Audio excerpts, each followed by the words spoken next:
Hello, everyone. I'm Traci Arieli, end-of-life doula, grief coach, and founder of Comforting Closure.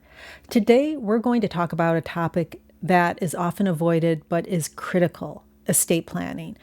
It's about preparing ourselves and our loved ones for the inevitable, ensuring that the people left behind are able to focus on the grieving process and family while not being consumed with legal issues.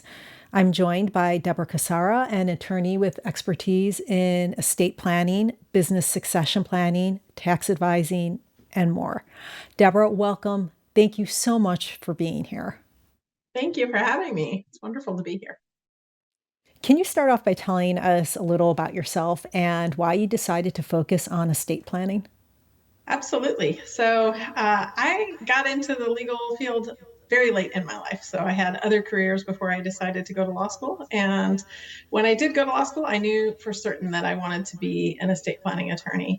I had had some hiccups along the way in my own business succession planning and my own family planning, and decided that this is where I wanted to aid people the most. So I specialize in families that own businesses, and I help assist them transferring assets at the times that they want to the people that they want in the ways that they want that to happen. Well, let's start with the basics. What is estate planning and why is it so essential for everyone, regardless of a person's age or their wealth? I'm so excited that you asked that question. So many people, when they think of estate planning, think of wills and they think of end of life planning and passing their assets on to somebody else. But estate planning is really so much more than just end of life planning. It is a plan that encompasses many different documents, not just a will. So the four main documents that you would have in an estate plan are a trust, will, a durable power of attorney, and an advanced healthcare directive, among many others that you might have.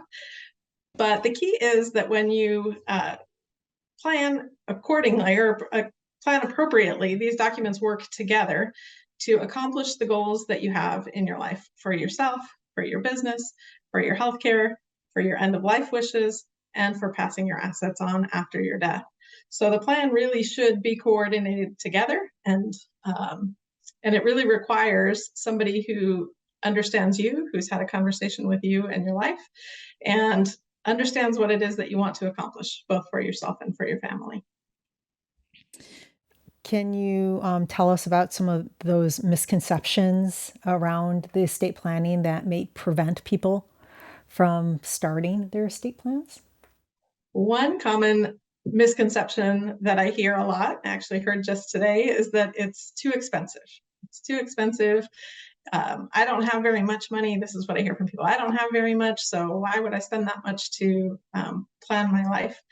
Estate planning, whether you do the planning or whether the state that you live in does the planning for you, is expensive no matter which route you go. So if you do not have an estate plan in place, the state in which you are residing at the time of your death has a plan in place for you. It's called their probate code. And that probate process has fees that are just naturally a part of it. And depending on which state you're in, that can be a very expensive process. And so whether you want to spend the funds now to plan your estate in the way that you want it to be managed, both during your lifetime and really for periods of incapacity, right? As long as we all have capacity, we can manage our own estates and we really don't need anybody else to step in for us. But the estate plan is made not just to plan for that moment of death, but to plan for any period of incapacity. Every state has a plan for that as well, and that's called conservatorships. And unfortunately, in some states, they're called guardianships. And unfortunately, those are expensive as well. So I often tell people, if you don't want to spend the money now, that's okay. There is already a plan in place for you, but that has an expense involved in it. In the state of California, that expense is what we call a statutory probate fee. And that statutory fee is very expensive in the state of California, especially for those who own real property. Unlike some other states that have an easier process to move through the probate process, in California, it's a lengthy process. It's a public process. It's an expensive process. And so we can avoid a lot of that expense and time and frustration for your family by just simply putting our wishes down in writing. And when you say it's a public process, what could happen because it's a public process? I've heard rumors, but I just want to make sure. Sure. It's nothing terrible, but it just means that all of your family members, so your heirs at law are what they're called, those family members are identified. Their mailing addresses are public documents then. So if you die without a will or a trust, actually, even if you die with a will, you still go through the probate process in California. And so the steps for that is that somebody in your family will identify themselves as wanting to administer your estate. They will file a petition to probate your estate with the court, usually in the county where you resided at the time of your death. As soon as that petition is filed, it identifies all of the family members, identifies their home addresses, and identifies the approximate value of your estate. And then once that person is actually appointed, once the court appoints them either executor or administrator, then that person is going to go marshal your assets. And so that means they're going to go search at your banks and your real estate and your anywhere that you can have assets, safety deposit boxes in your glove compartment in your cars and your sock drawers. They're going to find all of your assets, and they literally have to make an inventory of those assets. And that gets mailed to a probate referee that is assigned by the state, well, by the county that you're in. And that probate referee will appraise all of those assets and list them for the court and tell the world what your estate is valued at. And then the process of the estate administration will just continue from there. The administrator will pay your taxes, pay any liabilities that you have. All of that is also public information. And then when the estate is eventually distributed out, who the assets are going to go to and how they're going to be distributed is public information, part of a public hearing. Well, thank you for sharing. It sounds like a very lengthy process, as you said, a big hassle. Each county can be a little bit different. The county courthouses are backed up, many of them. And so at this point, if I were to file a petition today for somebody who passed away today and their family comes to me and asks me to help them with that process, it would take a few weeks to prepare the petition. We would file it maybe by the end of the week, and we would not have a hearing on that here in Santa Clara County till January or February. That's just the hearing to be appointed. It'd be another 4 months until we have an inventory, another few months until we have appraisals, another few months until we have things. So it can be 18 months or 2 years to administer an estate in California. Not what a person wants for their loved ones. Certainly not. Now, for those unfamiliar with some of the terms that we've said, could you explain the difference between a will and a trust and some of the benefits of both of those?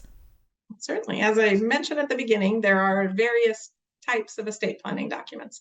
The one that most people are probably most familiar with is a will. So a will disposes of your property at the time of your death to the people that you would like your property distributed to, and how you want it distributed. And for the most part, wills are very effective, and they only need to be signed by the testator. That's the person making the will. And they need to be witnessed by that. The will signing needs to be witnessed by 2 people who are not receiving something in the will. So as long as a will in the state of California meets those requirements, typically it will be admitted for probate in a court. And it will dispose of your property the way that you intend for it to be disposed of. Unfortunately, it only comes into effect at the time of your death. So people who believe that they have a will and a will is sufficient will sometimes be surprised to find out that if they have any period of incapacity, that there is nobody who will have access to their bank accounts. So often we get emergency calls in our office that somebody's loved one suffered a traumatic injury and is incapacitated, and they need to access funds in order to pay for long-term care for this person, or even short-term emergency care for this person. But nobody will be able to access those funds short of a court order unless you have another document called a durable power of attorney. So that's one of those documents that we plan for. So when we do a comprehensive estate plan, we're really kind of planning for everything. So the will is just an end-of-life document. A trust really sometimes we refer to it as a bucket that holds all of your assets and protects your assets. Right? There are 3 people involved when we have a trust. We have the trustor, the person who puts the goodies into the bucket, the trustee, the person who's going to protect the bucket, and then the beneficiary, the person who benefits from the assets in that bucket. And when we create a revocable living trust in California, that those three roles are held by the same person. As long as I have capacity, I'm the trustor. I put my goodies in my bucket. I'm the trustee. I get to protect them, and I'm the beneficiary. I get to use them for my own benefit.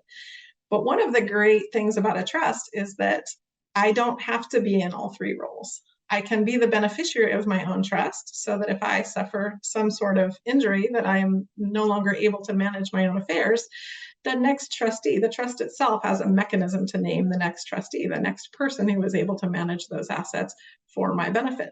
So a trust has lots more flexibility. We don't have to go to the court to ask the court to appoint somebody to allow me access to a bank account or to make healthcare decisions for me.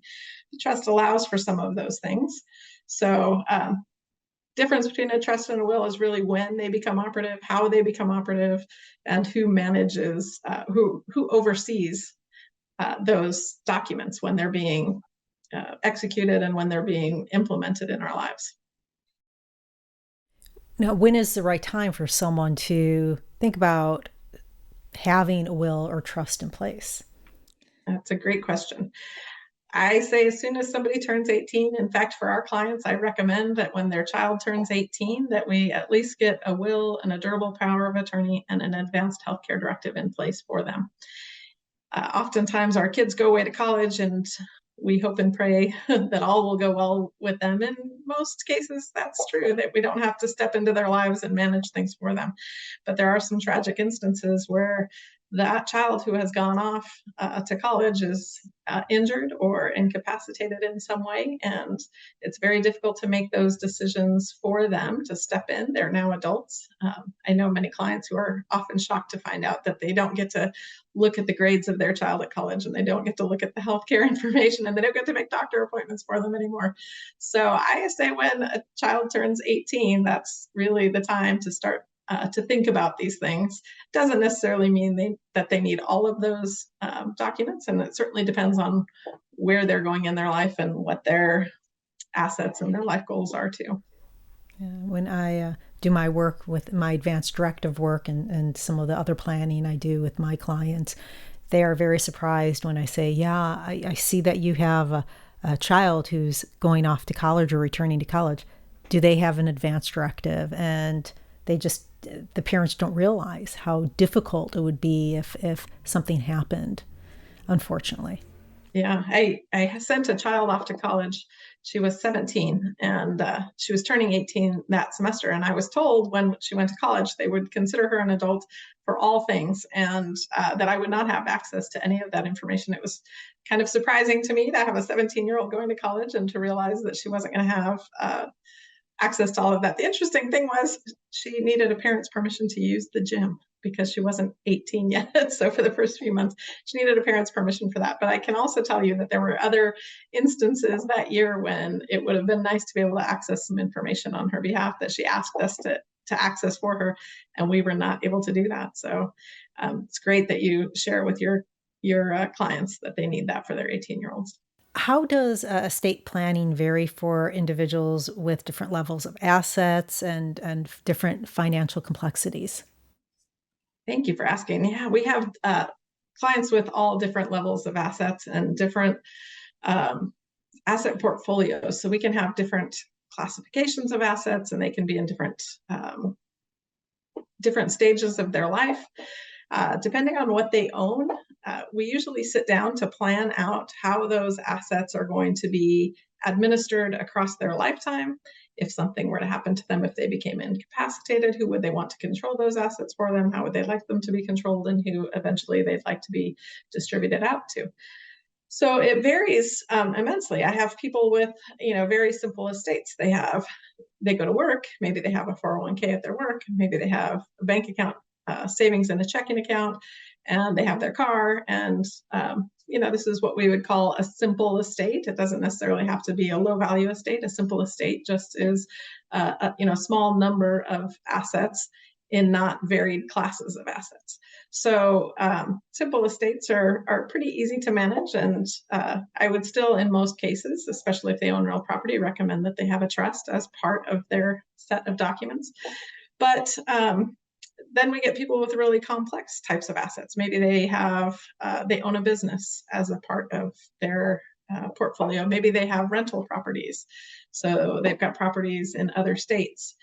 We have to start considering taxes in different states, and depending on the value of those assets and those businesses, if we get very large, we start talking about taxable estate values. And so we can do some planning that will assist clients with taking the best advantage of our tax code to manage their assets the way that they intend. But it can get very complex, especially in a situation where, for example, a client owns a business that they have one of their 3 children coming into, and maybe that one child has been a huge part of helping that business grow across time. So determining a valuation for that business and trying to subtract out what was added by that child and making an even distribution to their 3 children at time of death, where a portion of a business is going to go to one child and maybe not to the others. It takes a lot of discussion about what the intention of the person is that is putting their trust together. Sometimes they want an even distribution to all 3 children, even though one has put in more effort than the others. And sometimes they want to equalize in different ways. And sometimes people are looking at different avenues for disposing of their wealth through charitable inclinations or to other people. All fun stuff, but it depends really. It's unique to each individual that comes in to see me. We evaluate that asset, that list of assets, the variety of assets, and how they manage them now, how they would manage them if they became incapacitated, or how they would like for that to happen. So it's unique to each person. So you touched a little bit upon family dynamics, which can be really complicated. How should individuals approach involving their family members in the estate planning process so they don't go through some of this heartache? That is an excellent question.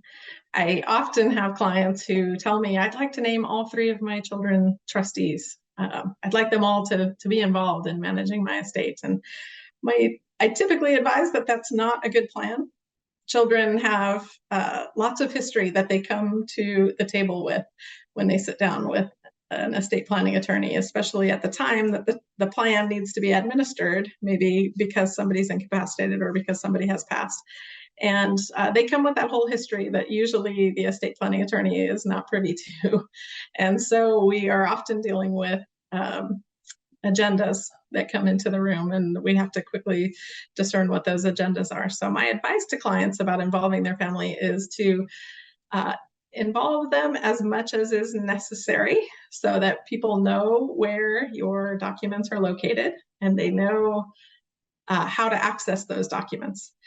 But I also tell clients to not share those documents during their lifetime, for the most part, with their family members, because those documents are revocable and amendable during their lifetime. And it can become a source of contention when documents are changed for good reason in the later part of a person's life. For example, we have a client who's in their, say, 60s, and they create a revocable living trust and all of the ancillary documents, and they share those with their children. And then across time, for various reasons, and it happens all the time, maybe a parent gifted, or parents together gifted money to one child as a down payment on a house, or because that child was in financial straits. And so they come into me and they adjust their estate plan.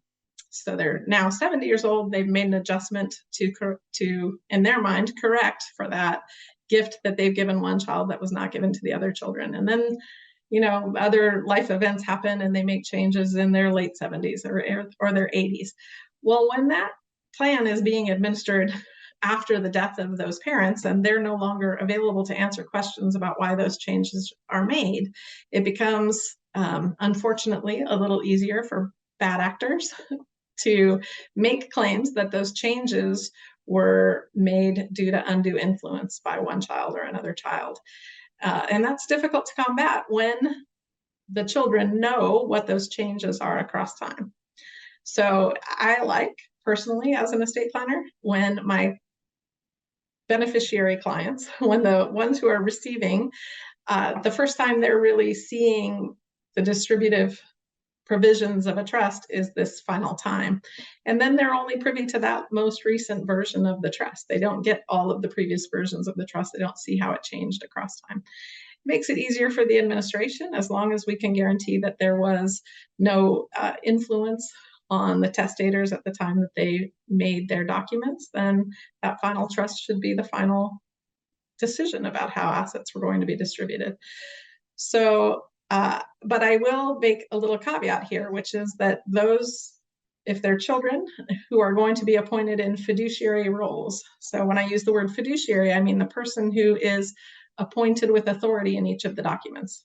So in a trust, that person is called a trustee. In a will, that person is called an executor. In a durable power of attorney, that person is called an agent.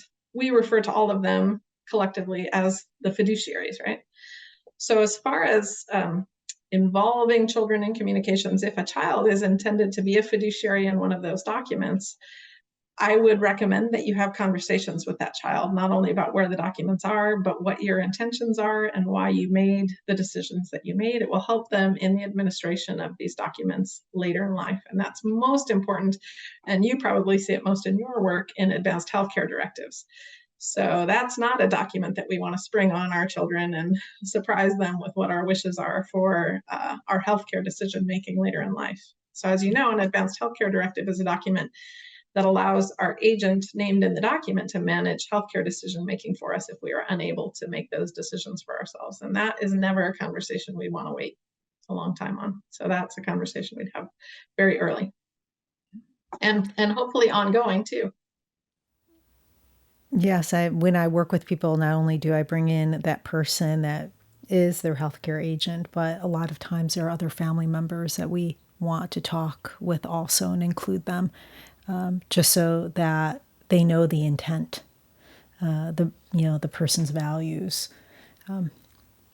Absolutely. I often have testators making changes to that document in particular as their life circumstances change. We often think we know what we want, and as we near an end and maybe receive terminal diagnosis, sometimes those wishes change. And so that's often a time when somebody will reach out to me and say, hey, I'd like to make a change to my documents. And it's a great time for a conversation.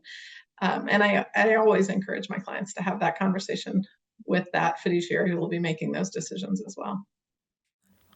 So you talked about some of the reasons why a person should update their estate plans. Are there other specific circumstances that would prompt a review? Is there, maybe when a person turns 70, 75, like are there?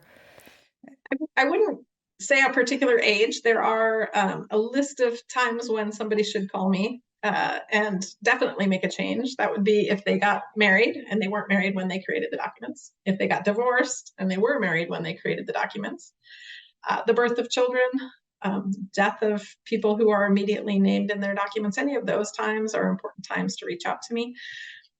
I often sit at signing meetings. We call them formal signing ceremonies when we sign the whole package of estate plan documents, and clients are amazed by how big the trust is, 40, 50, 60 pages long.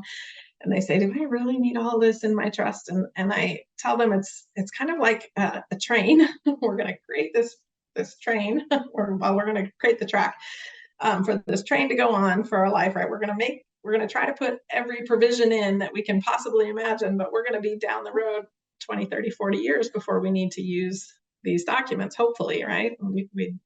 We expect not to have to use them for much time into our future. So we try to put a lot of flexibility into the plan to allow for natural changes across time. But there will be many aspects that are changing.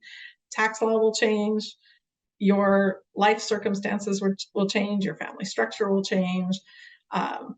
All of these things can throw a monkey wrench into the plan that we originally intended for how it was supposed to work. So I tell people your estate plan doesn't necessarily need to be updated every 2 years, but 2 years is about the time that you want to check in with your estate planning attorney and say, hey, has anything, nothing's changed on my side. Has anything changed on your side?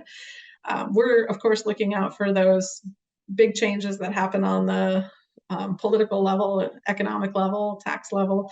But we don't necessarily know what's happening in all of our clients' lives on a day-to-day basis. And so we need that update from them. So about every 2 years is the right time for a check-in to see if something needs to be adjusted.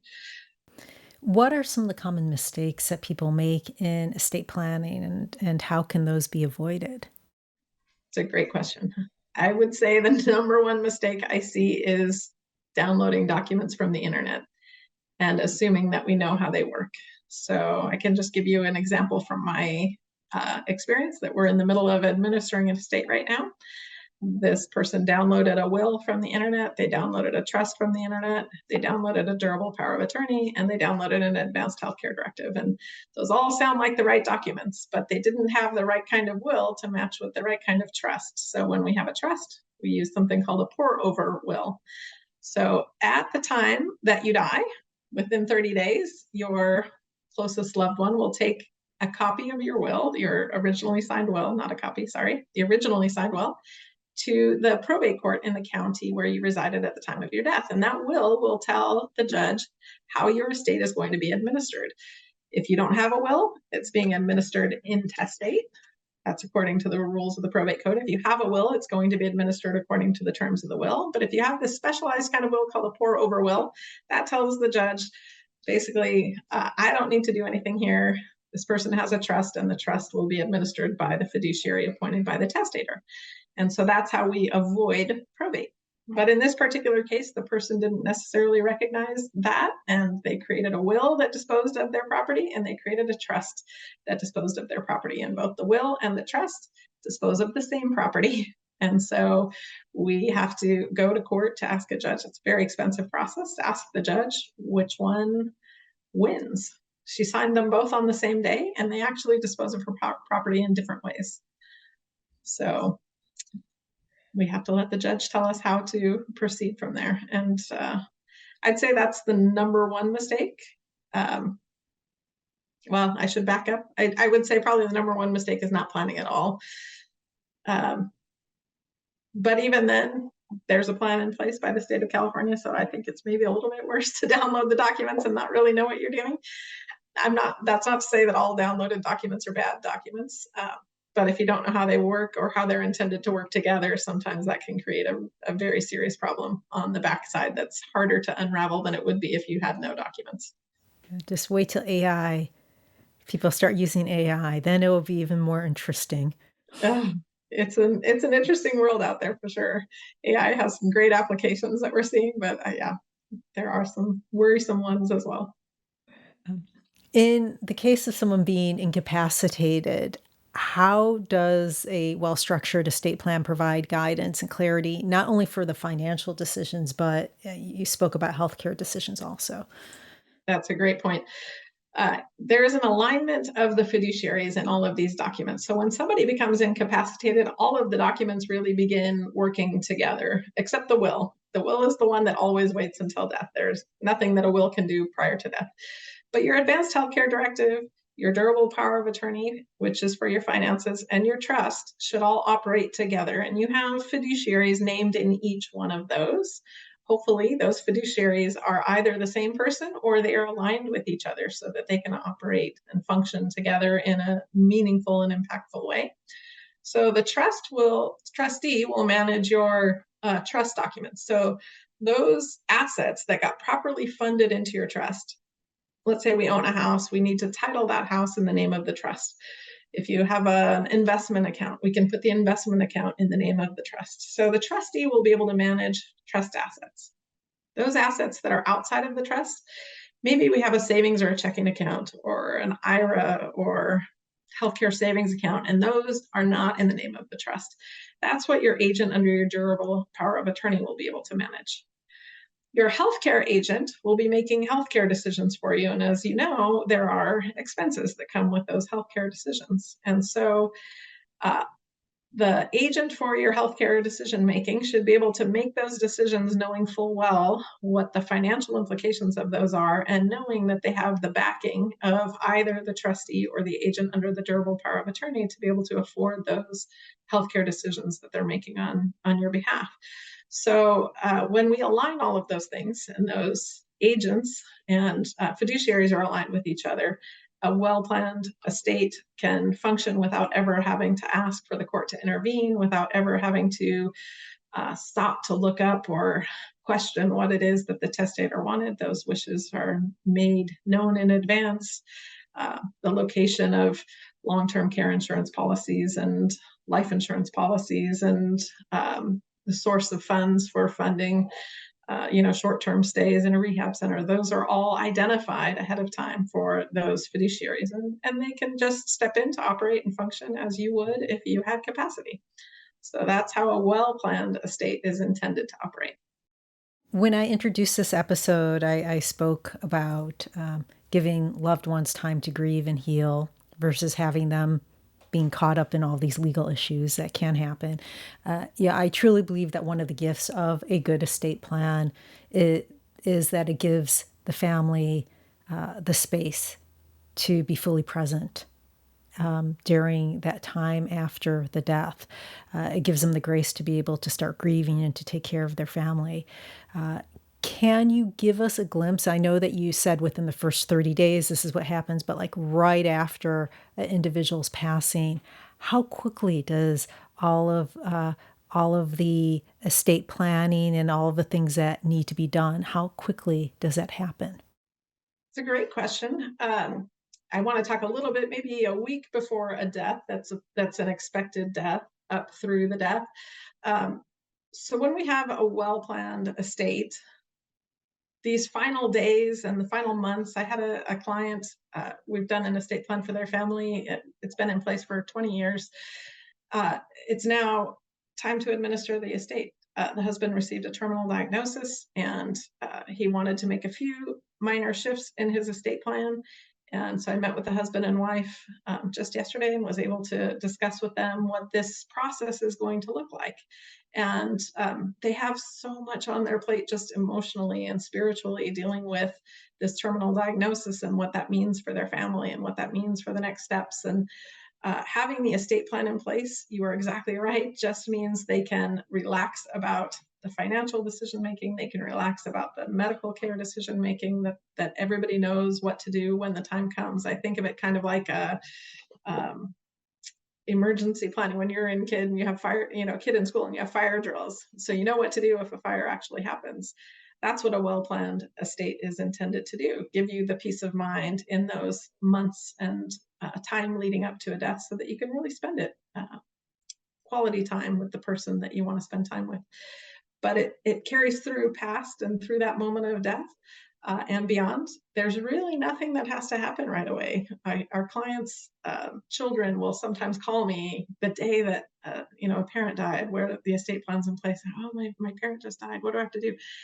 And I always tell them, just take a deep breath and cherish this time with your family and spend time with your family. There's really nothing specific that has to happen immediately after a death for a family. There are things like securing the house and securing valuables if you have some concern that you have some bad actors in the family. But other than that, to just treasure the time and take some time to reflect and appreciate the life that was shared and the transition into this new reality of how life will be moving forward. The first big step then that has to happen in that first 30 days is just lodging the will in the court of the county where the person resided at the time of their death. And then things just are fairly methodical after that in a well-planned estate. So there's not a lot of panic and stress about how to access things or how to, how do we pay for the funeral? All of that is covered in advance. What should a person look for when they're looking for an estate attorney?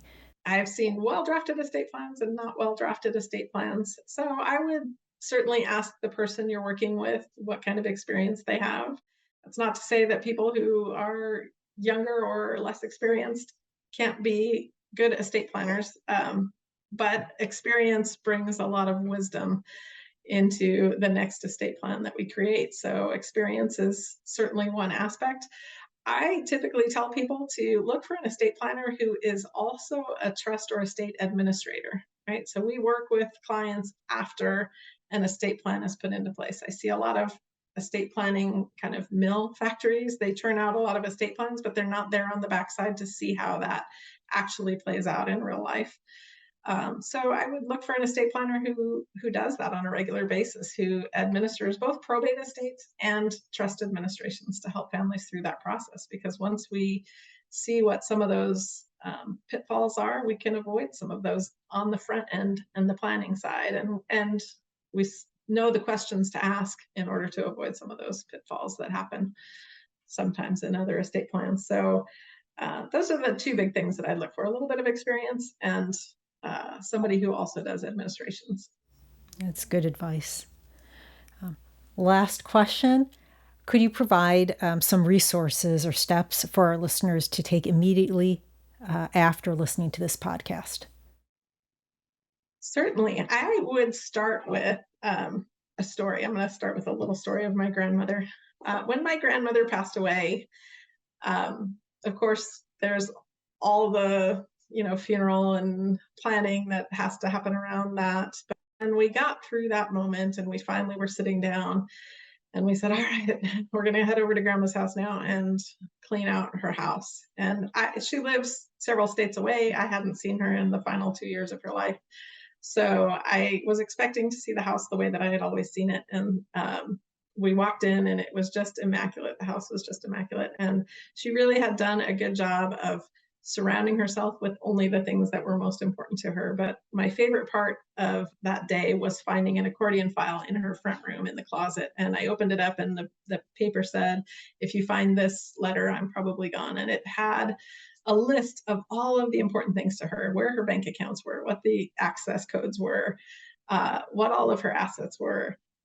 So I ask my clients to do this on a regular basis, to list all of those things that are important to you, to keep a current list of your assets, to keep a current list of who your closest friends are, who are the colleagues that you want to know, that you want to be informed if something's going on in your life, who are your attorneys and your CPAs, and who are all those people that you work with, so that if something comes unexpected, because we don't all get an opportunity to plan, but if something comes unexpected, there's a letter there. We call it a letter of last instruction. And so I ask my clients to create, in addition to the plan that I created for them, which goes through all of the logistics of how to manage both their body and their estate.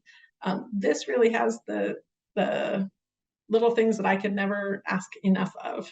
What kind of flowers do we want if we have a funeral? What kind of music do we want played? And who are the most important people to call, especially for those who have businesses? How do we want that business to be transitioned? And maybe it's not going to the kids at all, but there is a person already identified who could make that business a profitable business. And so I ask people to write down all of those intangibles that no estate planner could possibly know for them. Accounts and passwords, those are key.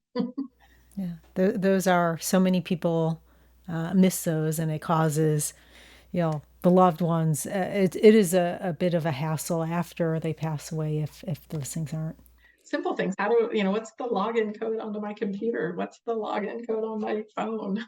Yep. We get asked a lot to break into phones or get subpoenas to get into records that would easily be accessible if people had taken the time to write these things down. Yeah, social media accounts.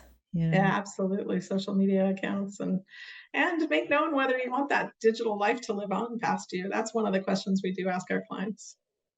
We all have digital lives out there, and they can live on past us if we want them to, but we need to make a plan for that.